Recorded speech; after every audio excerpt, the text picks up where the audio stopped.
Welcome, everyone. You're listening to How We Heal the podcast. I'm Kir Noel, medical intuitive, your host. Our sponsor is the medicinebuddhawithin.com, intuitive training for all. Check out their website and be registered to be invited to all the upcoming trainings. Now let's begin our show.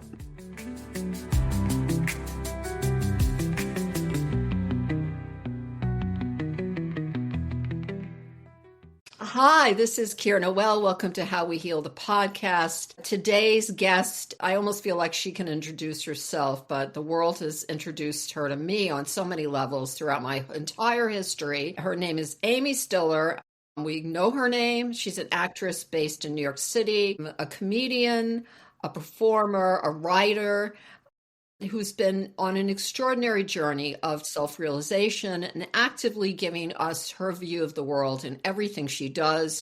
She does stand-up. She's been in an HBO movie, A Divorce, HBO's Love Life, Marvelous Mrs. Maisel. I can go on and on. Inside Amy Schumer, Law and Order, King of Queens. And on top of that, she's still transforming, and she gets to tell us about it today. She's also, underlying all of that, she is the daughter of the late comedic duo, Jerry Stiller and our Meara. That is a different story for another podcast.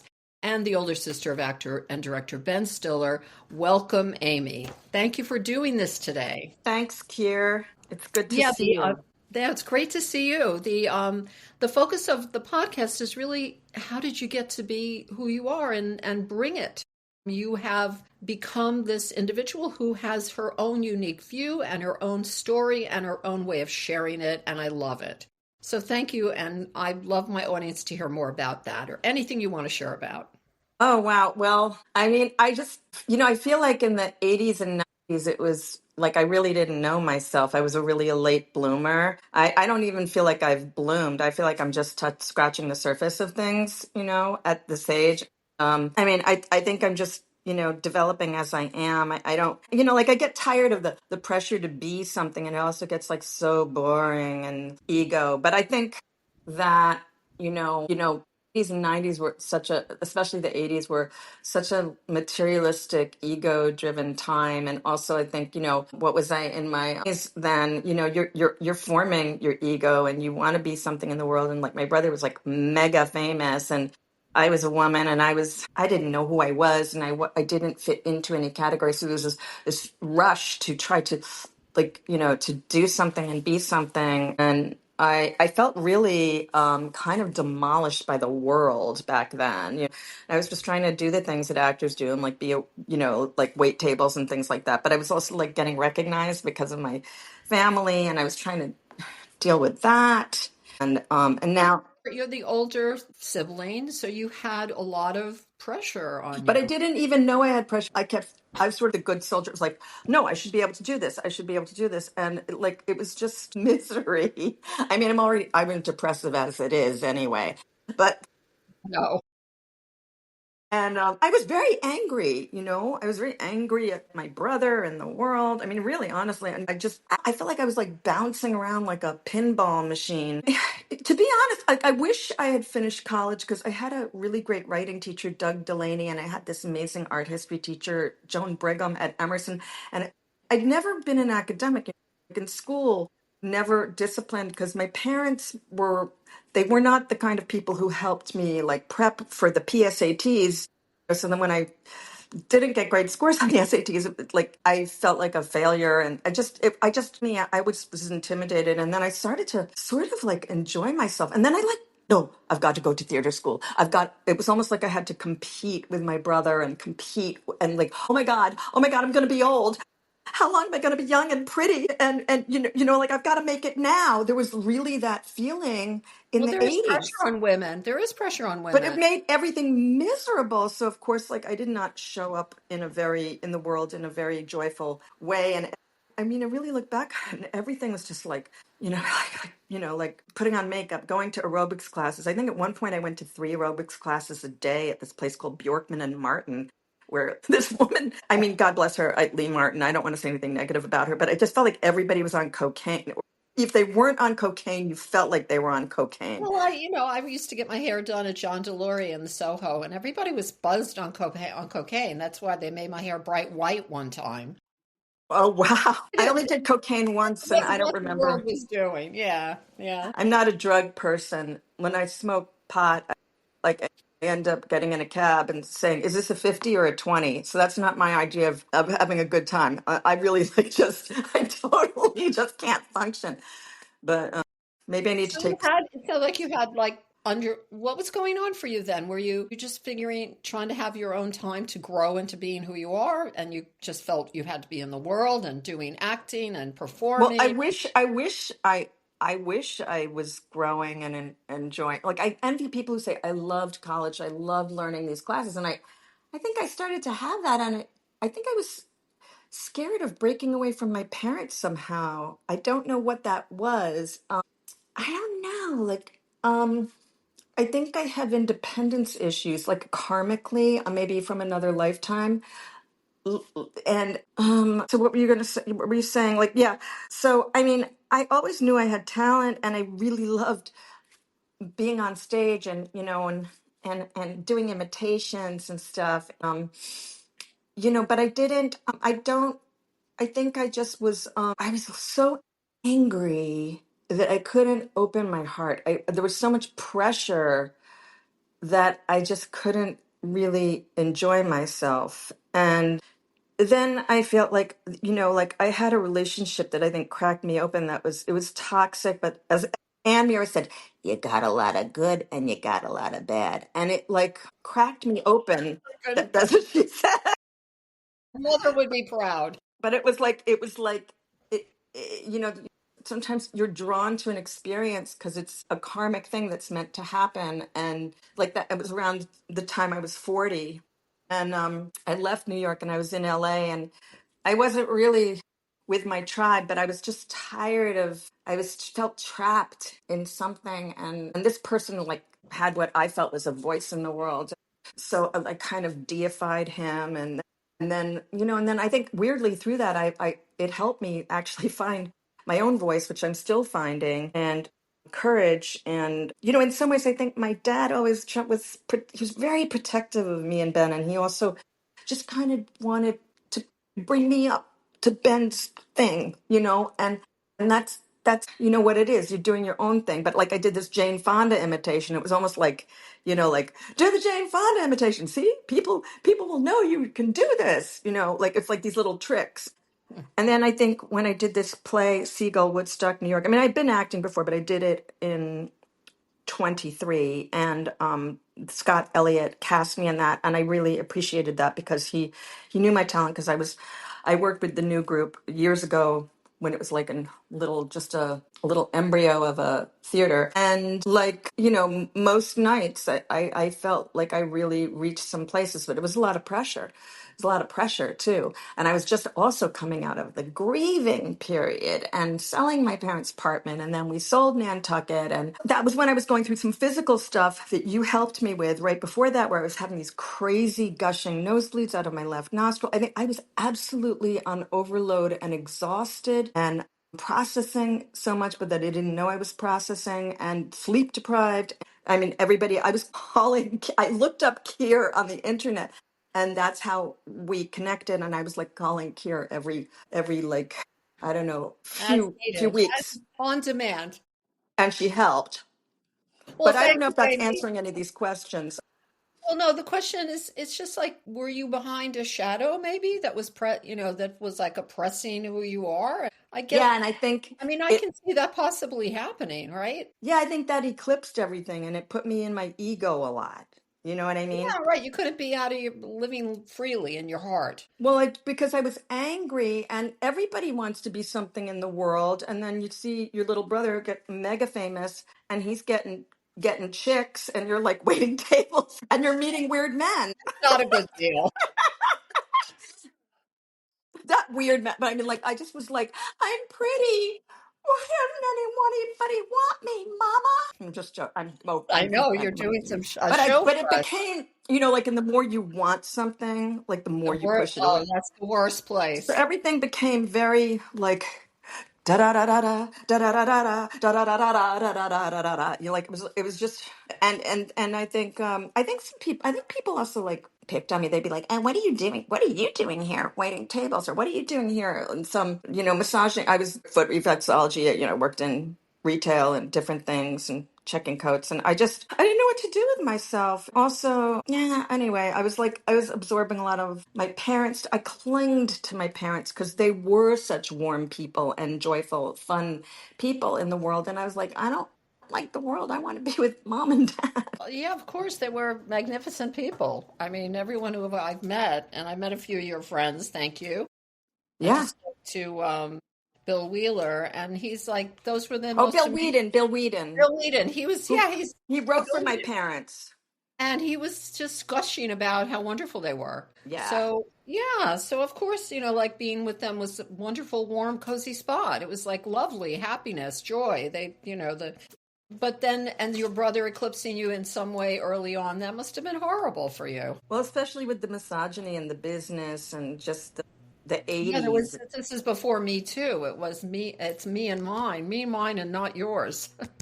Yeah, and it was I like mean, the 80s were just, no, for me, it was a terrible no decade. So, protection as females in the yeah. business, right? Yeah, I mean, the 80s was just a really hard decade for me. And then I would just go to Marianne Williamson lectures on Thursday at the Universalist Church. And then she ended up getting bigger. So she'd have her meetings at town hall. And I was just kind of trying to go inward, and I don't know, like, it just became very much about like I got about being seen, being recognized. And then I got this really great review in the New York Post for these characters that I did in this show. But I was I don't know how to describe it. It was just I was not happy and I was not comfortable in myself back then. And Mm. that's also why I never met anyone. I mean, I still haven't met anyone. Actually, I have comedy material about that. The people you meet when you really want to meet the right person, and really, what do we want? Ourselves. We want to meet ourselves. Yeah, and I think that's the beauty of getting older, the good Mm. part. Yeah, definitely a good part. But you, well, even this, in spite of all that, I mean, the amount of work you've done, and I think you've been acting how long? Since you were what age? I mean, it was Acting, performing, always, I mean, always. always doing it. Yeah, like in my 20s. Yeah, you've been doing it your a I mean, lifetime. I did a lot of weird shows, weird off Broadway things too. Well, that's how you meet your people, right? Yeah, Sometimes that's how yeah. you might make your friends. But I met you. Yes, there was a nosebleed, which is kind of interesting. It's a phenomenon. Oh my God, that was a horrible. I was so flipped out. Kier helped me so much. Oh, well, thank you, Amy. But I think we helped each other.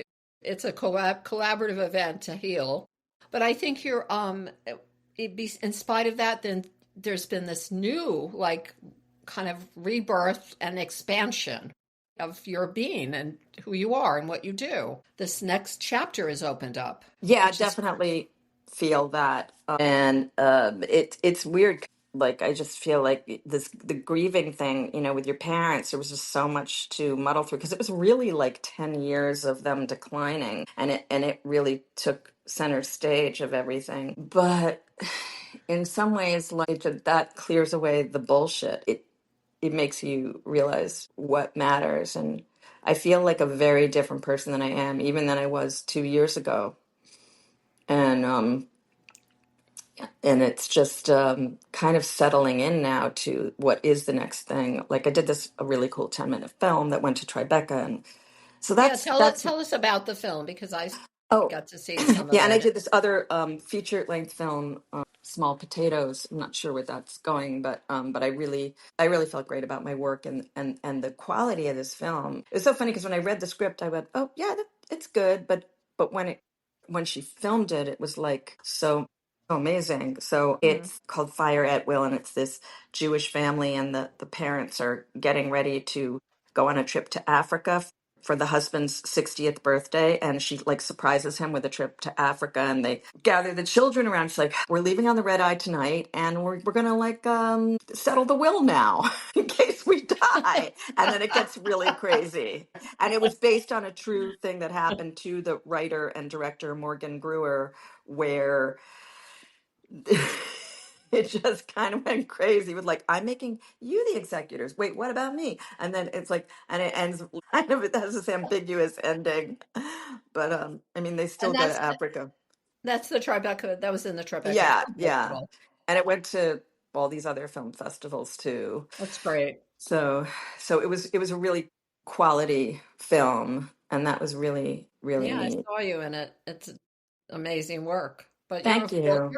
you're fully realized there's a presence in you now that, well, I've seen most of the things you've done, and I just I feel like I'm touching the tip of the iceberg though with it now. really. Yeah, I do. I do. I feel like I'm not like, like I guess these days it's also like just about like just my energy and my body. Like so much goes into that and taking care of myself first and self-love. And I think back in the day, it was like my center was outside of myself. So, So audience doesn't know, but you were very involved in taking care of your parents. oh yeah, very much so. Yeah. Mhm. Yeah. That was like it was like being in a war zone. I mean, my mom was really like she was in a nursing home for 2 years, and you know, she had a stroke, and I just but she was in there, and like we did quality things together, like read her books and watched. She was really into Boardwalk Empire, and she would be riveted, and try to talk with her, and just and then like my dad was getting dementia at the same time. A It was perfect like, storm. but he had a really good Jerry Stiller dementia. It was like What does that mean? it means that when I showed him my one person show and he's watching it, he'd go at one point every time I showed it to him, he'd go, Amy, don't tell them your age. You don't need to do that. He still had it, and it was so That's funny so because funny. every time he'd say that, and then he'd be every time at the same point he'd go, "This is very good. This is very good." So he would be engaged, and he had like lots of people around him, and you wouldn't know he had anything going on at times because he was so well taken care of. And at one point, like we were in Hastings on Hudson, and they have this Festivus thing that they do every year. And the Yes. waiter, because we would always go to Harvest on the Hudson, that was like our place, and he'd say, "We're going upstate." That's what he'd say. And the waiter said, like, my brother organizes, Patrick Bell, this guy organizes this Festivus thing. Would Jerry be interested?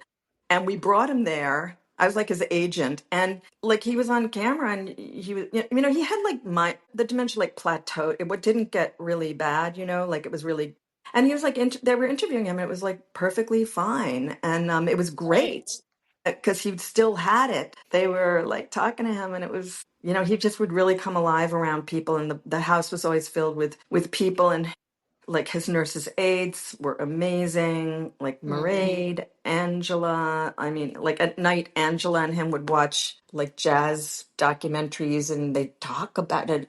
And then we'd kept the fridge filled with fake beer, and we'd give him beer, and like he'd have a beer, like a non-alcoholic, and he'd say to Angela, "You have one too." He was still doing himself. He Yeah, was and then himself. he was Yeah. always he was a Gemini. He was always curious about people, and he'd ask her about Ireland and this and that. And then he was always engaged. And I also like it was he I would like sing songs for him, like because I'm sort of a frustrated musical theater actress, except I don't have the voices that those people. I mean, I have an okay voice, but anyway, but I'd start singing, some people can get a thrill knitting sweaters and sitting still, and he'd be like, "You got it, Amy." And then I'd sing one song from Gypsy, and then he'd say, he'd go, "No, don't end now," and I end up singing the entire album of Gypsy. I'm suddenly performing. I was literally, it was like.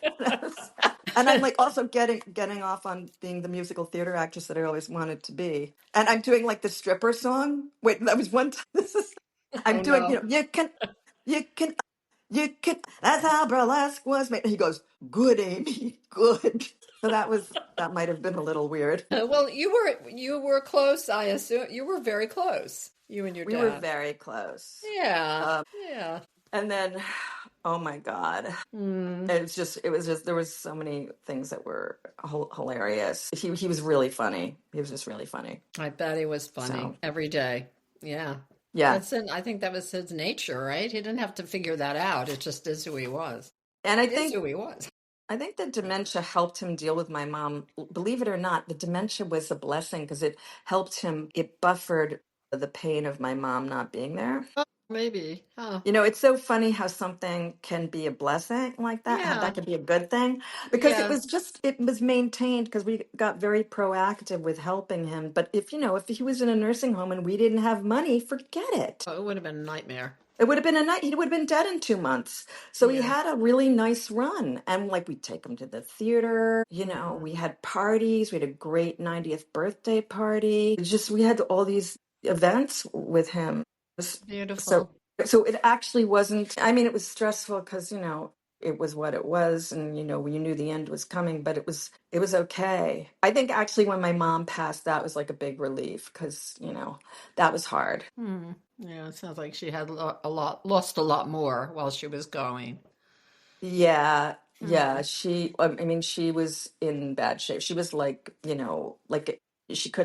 was in a wheelchair, and she had to have physical therapy and, lifted out of the bed, with a Hoyer lift. But we also had some good times with her too. And we had like a reading of her play at the nursing home in the art room, and because the nursing home was like on the Hudson River. So it was really beautiful. But Beautiful. again, like, people don't have the money for this stuff.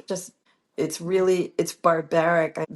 I just think don't get me started about all of that in the health No, system. It's no, barbaric. That's the word. it is. Yeah, it's torture. It's not a, well, there's no It's not kindness. humane. No kindness. None. None. It's all No. about money. It's all about Yeah. Oh, money. it's all about money. Yeah. But your life and this incredible like passageway of your parents passing and you're really in it and you're choosing to step into that and give everything you have. And now being there, being where you are now in life, where you're kind of moving forward in your own life and finding your voice. Do you still carry their voice in you in your work, do you think? Yeah, yeah. I think I have. It's funny because when I did Fire at Will, my friend Vicky goes, "God, you're just like your mother." Like I do. I feel like I do have both of them in me. In my soul. I'm very Yeah. connected to them because I just think they were very generous people in spirit in all ways. They were just the epitome of generosity Hmm. uh, and compassion. They were always talking people down from the ledge somewhere in some way. Wow. Well, and well, I watched the movie you and your brother put together in honor of them. Yeah, I mean, it's really Ben's movie, but I'm part of it for sure. Well, and the memories you recapture, the things you review together, Yeah. and and that your mother was a wanted to be a serious actor and did plays, and your dad was very much the comedic, Although driving the I mean, he did really great. Like, if he was amazing in this movie, Seize the Day by Saul Bellow with Robin Williams. It's a sort of a lesser known movie that he did, and also The Taking of Pelham 123. I mean, he was really a wonderful actor. And oh my God, The Ritz, which was oh my God, Ben didn't even cover that in the. I mean, you can't cover everything, but The Ritz was this play my dad did on Broadway, this Terrence McNally play, which is about this guy who's hiding out from his mafia brother in a gay bathhouse, and it was like very very my God, a play about a gay bathhouse in the 80s. Was it the 70s? I think it was like no, it was excuse me, it was the 70s. It was like was it? so That's a long time ago. Yeah. yeah, and my dad plays the mafia brother with Jack Weston, and there's a movie of it, and he's hysterical. And F. Murray Abraham is the total queen in this bathhouse, and my dad has these scenes with him. You have to see it. It's It's yeah, absolutely 1976. okay. That's what it was. Okay, it is Yeah. literally one of the funniest movies I've ever seen. Rita I haven't Moreno is seen in it. it. I'm going to see it. Yeah. My dad, his scenes with F. Murray Abraham are just the comedic timing is like off the charts. They are brilliant together. But they also had 1 year of doing that play on Broadway. They had a whole year, Wow. and then they film the movie. And it's just, my dad's kind of hot in that movie. He's like a sexy Italian mafia guy. I'm gonna have to check this. Yeah, 1976. Yeah. Golden Globe Award for Best Actor. Yeah, fantastic. There it is. There's your dad. I'm just looking at of course, the Google thing. So I haven't heard of The Ritz before now. Thank you. I'm going to check I it out. know more people should know Yeah, this about it. sounds It's great. Evading a like, mom. there was never Yeah, like a play about a gay bath. Oh my God. not Something, then. No, not that then. was This was like risque. before No. As Is and all of those, all those plays, So now you've had this like larger than life parents, larger than life, and you are in your transformation time of your life, I think, because this is a passageway. You walk through those gates with them. They found there's this transition that happened. Everybody moved through their body and this transition, this tremendous change and grief that came. So what do we do with that? What do you do with your life now? What do you I'm really trying to figure it out. I mean, like, half of it is just self-acceptance, I think. And That's a I'm big really piece. I'm really trying to, I mean, I'm writing some comedy, but I don't know where I'm going with it. I'm not sure where to, I really don't feel the pressure I feel like because the world is so in such trouble right now that I'm just so disturbed by what's happening in the world. I mean, for me, like I think I have to just keep boundaries because I'm a very empathetic person and it's a good thing. I think it's part of my talent and my heart, but it's also like I'm really trying to practice boundaries because I got a little I don't know, lost in that caregiving, and before that the relationship with the guy, and then it's just been a lot that I'm coming down from. It was I mean because I went through some trauma. Yeah, that was a lot, just a huge amount. And so the apartment is sold. It was in that movie you said your Right. brother made. So where do you hang out now? You hang out in New York? You hang out in LA? Do you hang No. out Right now I'm hanging out in this place they've put me while they fix the problem in my in your apartment? yeah, uh, which is just fine with me. Well, it was, a divine intervention, little flood in the kitchen, right? Or something. And Yeah, it was in the back, but it was really crazy because I'm not kidding you. This is getting woo woo, but like I was like on my knees because I was like, because I really do want to leave that apartment eventually. I want to sell it. And I said, Mom, get me out of here. And then a week later, the flood happened. and here you are in a new place, at least for now, trying it out. You get a sampling of moving out of the apartment. It's a sample. Yeah, it's so I don't, I feel like I'm a New York person. I like to visit LA. I love California, but I feel like I need to be around people walking. I do like driving. I like that experience. But I think when you're in LA, you have to be kind of doing something. Otherwise, it's like, you end up at the Earth Cafe every day. Um, Sitting there, right. What is that, Erewhon? I was just there. Erewhon?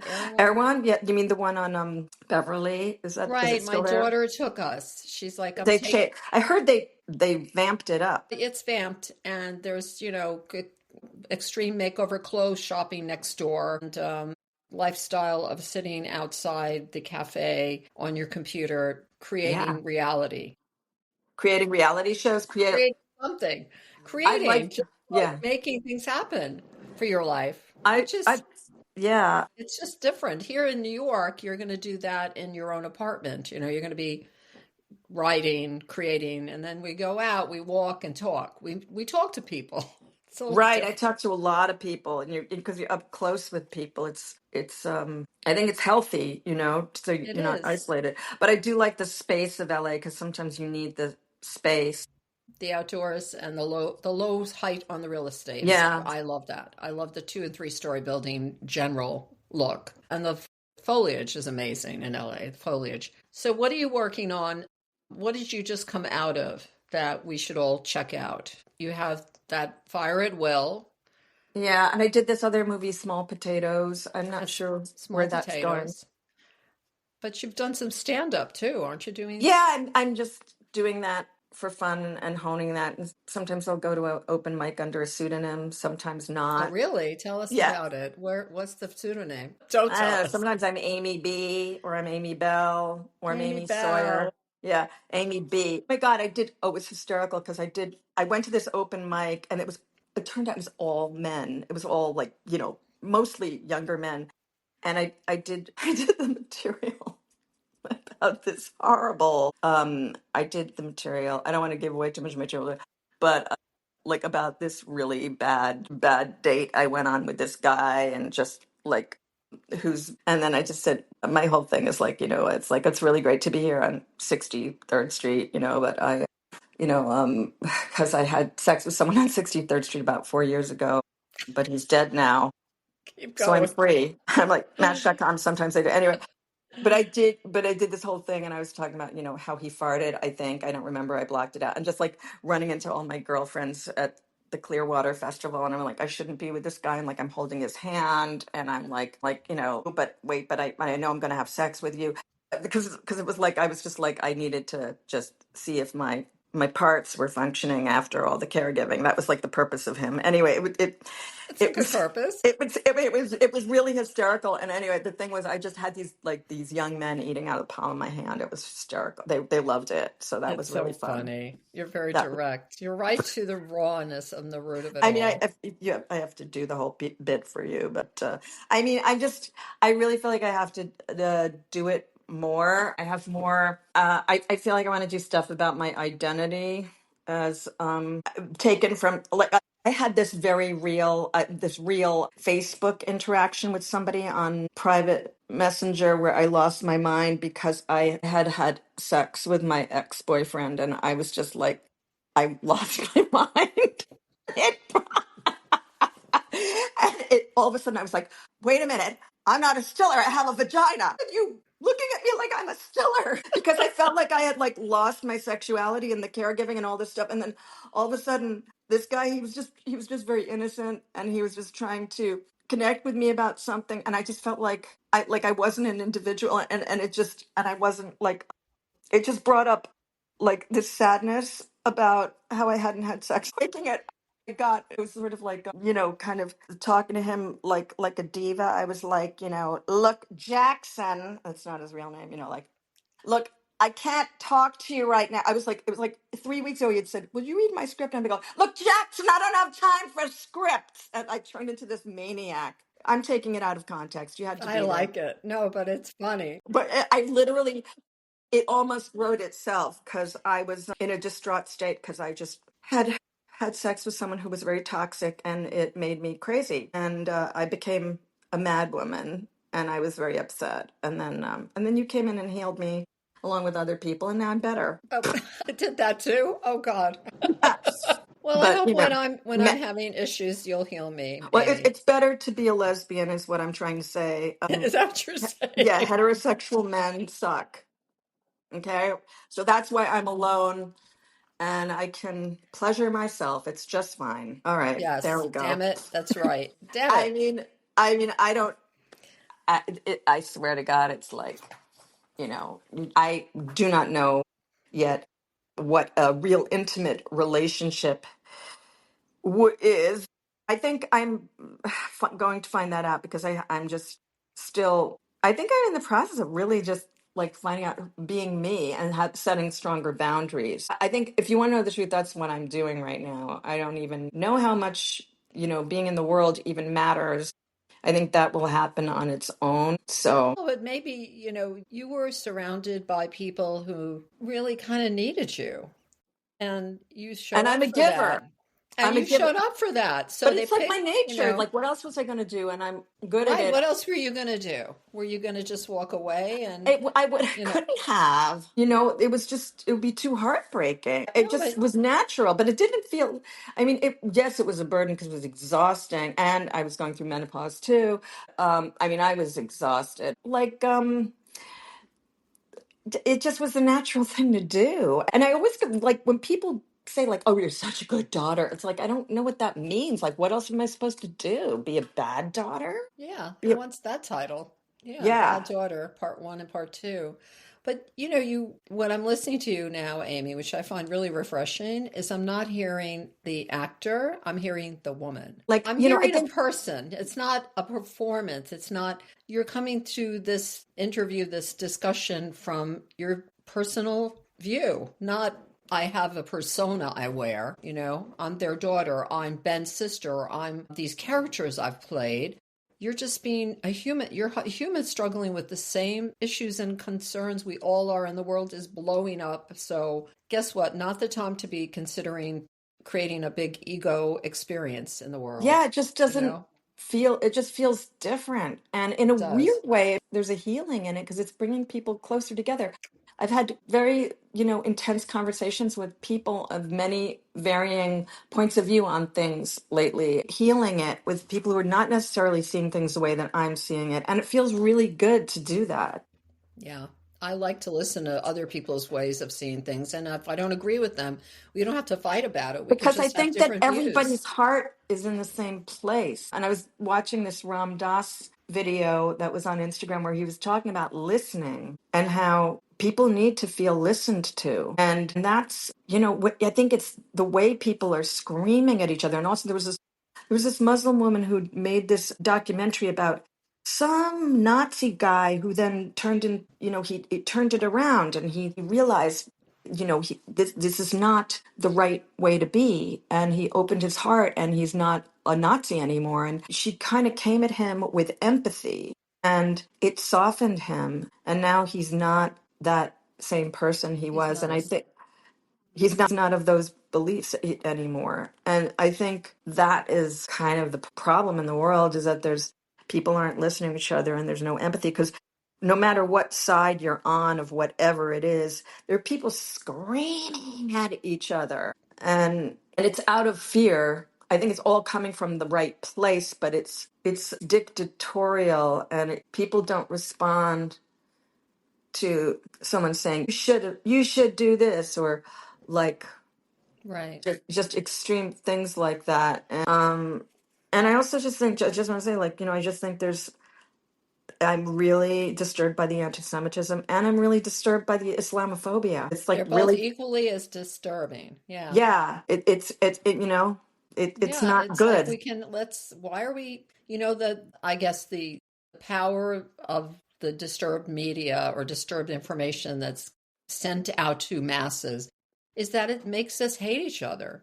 That's the power. So don't give that power to anyone. I don't have anyone, there's not a single human I can think of I hate, including the ones who are doing hateful things. I'd rather like find a way to help them pacify and calm themselves down and stop pointing the finger outwardly. Yeah, if you challenge someone, you're not going to get anywhere. Nothing's going to change. Nothing. We can do Yeah, that. We can just, I don't agree with a lot of it. I really don't. And I find it appalling, but I would not give that person the opportunity to speak. And if they genuinely can share how they see things, and I can genuinely share, I mean, that's how we communicate. So this whole podcast is about how Amy is healing Amy, you yeah, know? yeah. Yeah. I feel like I'm in like an interim period, because I don't know if it's that Saturn retrograded back into my 12th house and Neptune's retrograded back into my 12th house, and I don't. I mean, nobody knows what nobody knows what the fuck I'm talking about with that. But I do. I do. It's an excuse She to does, take a believe me, she breather. does. She No, does. I mean, mostly it's like about like self-care for me, and I at times in my life have just given my power away. And for me it's like about taking my power back. So it's more like an inside job right now than anything else that will lead to the outside job, but it's almost like I'm looking at life from a very different perspective than I did before in the 80s and the 90s and the 2000s, early 2000s, because it is this new thing of getting out of your ego. But don't you think that some of this is also part of the good part of getting older, that all of the sort of the crap falls away, all of the, Yeah. The facade. yeah, because it's almost like we've been walking around hypnotized and we don't know it. Yeah, we're not what we look like. That's what I think.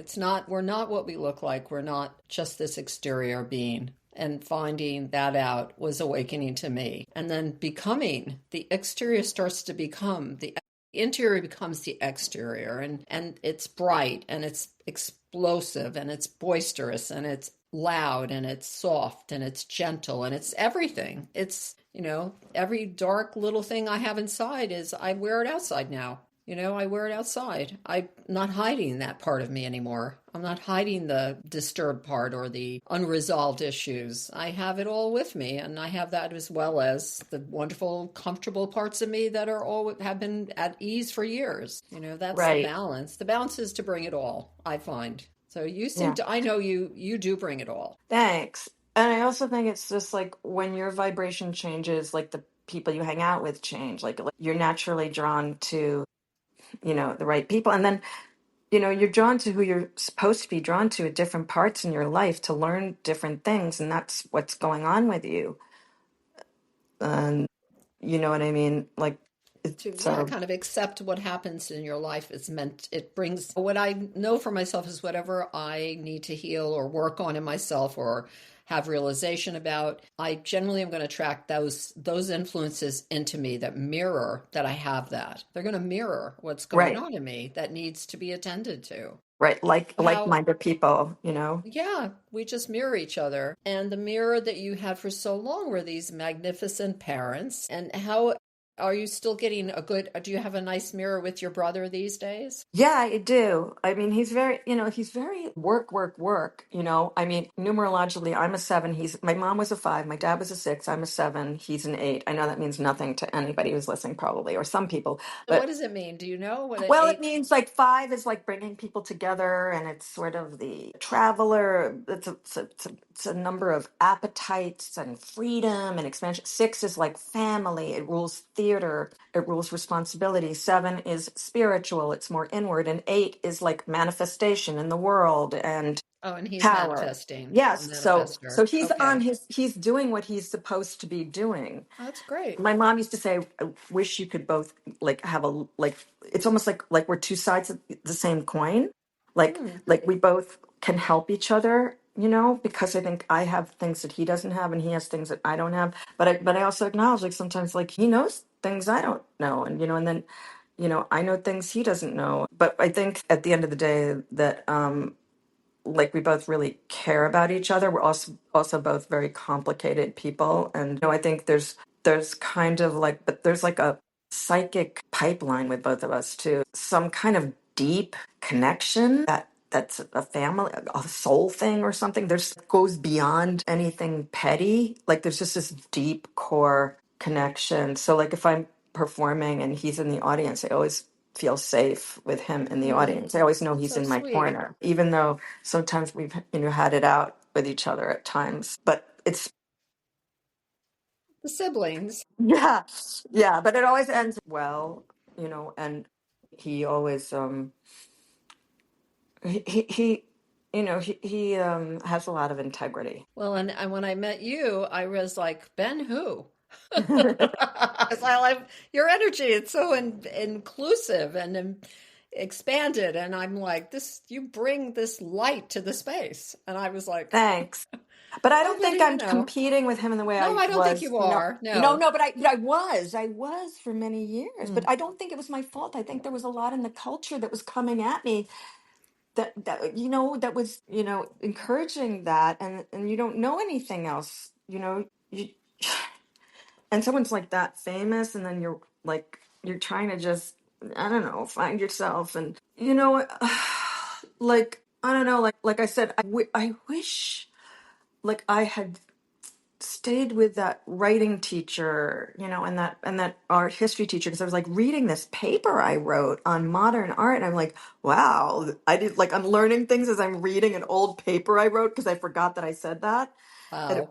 it was and it You was really were like, getting into it in yeah, and college. I think I didn't really have those teachers or that experience in high school and junior high school for whatever reason. I just didn't have the right teachers. Like I just had I went to private school. Trust me. I mean, I went to the United Nations International School, and then went to Calhoun on the Upper West Side. But for some reason, I didn't get You didn't The get that connection. Yeah. Yeah, and so when I started to, I didn't know what to do with it because maybe it scared me having independence from my parents. I think I was, I kept thinking about my parents dying early on, like because they were so amazing. It was like, oh my God, what's going to happen when they die? I remember thinking When that, you like were when a I was little kid, when you were when I in was your 20s? 19. No, 19. yes, Wow. yeah, Wow. yeah. Well, they Isn't were that crazy? casting a huge shadow in the world. They were very out in, everyone knew their names. Everyone. Yeah, and they were, like I said, really special people, unique people. Well, so Yeah. they were in living in very unique part of history. It was a very unique time. It was a very different time in our culture. Yeah. So if you, so I know that you're a writer. You write. Right, but I really need to do it every day. So I really don't call myself a writer. It's funny. I was just opening Bird by Bird today, like on page 129, and I was like reading something. So it's funny you said that. Well, and is there any possibility you would write? I have trouble sitting down alone writing. It's like there's this part of me, I don't know if it's ADD. I like to be performing and in front of people. I think if I found a collaborator, I would love to write something. I mean, I'm so impressed that your daughter writes screenplays, uh, and Oh, and thank you. and I have friends who write, and I really, I don't want to say should, but I really should. Sometimes it's like to get quiet enough to know what I want to write. I think I'm in this place where I'm just trying to tune into what that is Well, because I think that's changing.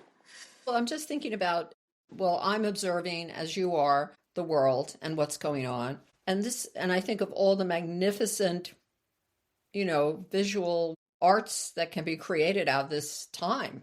That would I be also like, paint, I draw, I oh, I paint. didn't know you paint. Yeah, my mom had that talent. I got that from her. Oh, I interesting. actually Wow. I actually bought this little box of paints, and I've taken classes of the Art Students League. Sometimes I just feel like it's too solo for me. I get lonely doing that. I need that combined with the other.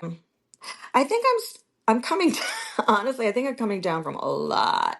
I think I'm just starting to settle into what I am, and I don't in some ways I don't feel like I know who I am. And I was saying to someone earlier today like that there's like a cherry on the grieving cake, and I had this like kind of traumatic thing that happened like 2023, and that was like the cherry on the grieving cake that cracked open everything, and maybe it was delayed grieving Hmm. in the form of grieving over this person who maybe wasn't represented, just more my grief than and the end of an illusion. Hmm. That's So, interesting. Yeah, that's interesting.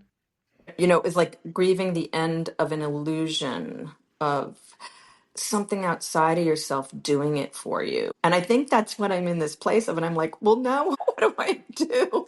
And everyone says, you seem happy. I'm like, actually, no. I'm like, nah.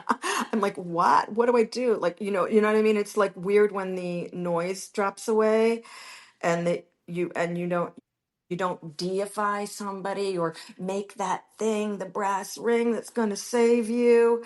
What do you do then? And that's where I'm at, which is probably a good place to be. But hey, you Yeah. tell me, Kier, because I'm really like in a place of like, this is a different way of being. Well, if when I'm with myself, I'm just in this quiet place of peace and I'm not necessarily, I really, in that level of acceptance, I'm kind of not, I don't have a need to plan something. I don't need to create some new Right, view, no wonderful outward expression of myself. I can right, understand that I'm just being alive and interacting as I do with you, others right. is my point. That is the only point I have to have. I don't have Yeah, to, you know. to have like fun and joy and then start from there and then it'll bubble up and then you see what it is, right? Right. And then if something pops up because I'm in a good that kind of clarity with myself, that's usually the one thing I want to do next.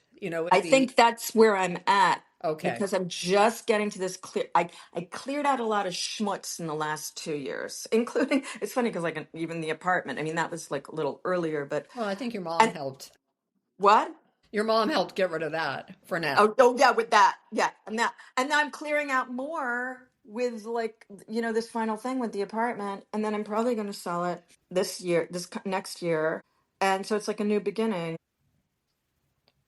A lot of new beginnings, Amy. Yeah, yeah, Yeah. and I think it's for me mostly like with acting and everything, it's mostly compassion for myself because it's hard to get up there in front of people and be vulnerable. And I always go to this place of having compassion for myself. And I think I learned a lot by being in places in my life where I wasn't compassionate to myself, Yeah. and That attracting makes a people lot of who sense. weren't incapable of giving me that compassion.